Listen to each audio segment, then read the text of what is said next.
అధికార ప్రతిపక్షాలు మాట్లాడితే ఎంతసేపు టైం ఇస్తారు మాట్లాడడానికి?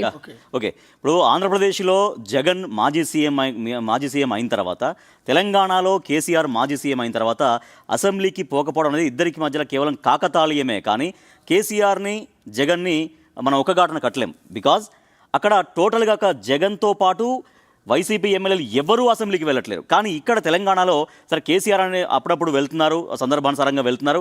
కానీ అక్కడ ఎవరైతే ఇప్పుడు బీఆర్ఎస్లో నెంబర్ 2 స్థాయిలో చెప్పబడుతున్నారో కేటీఆర్ కానీ హరీష్ రావు కానీ వాళ్ళు ప్రభుత్వాన్ని నిలదీస్తున్నారు. ఇది తెలంగాణ విషయానికి వస్తే.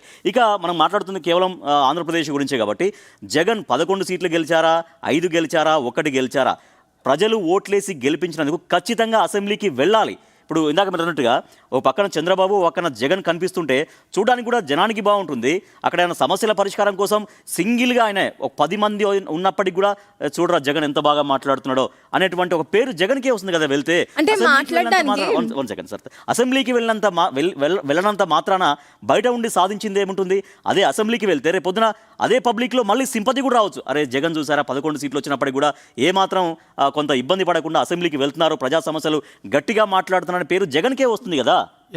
Yes, so I just want to tell one point. So ఇందాక మనం మాట్లాడుతూ అసెంబ్లీకి వెళ్ళండి, అసెంబ్లీకి వెళ్ళి క్వశ్చన్ చేయండి, అసెంబ్లీలో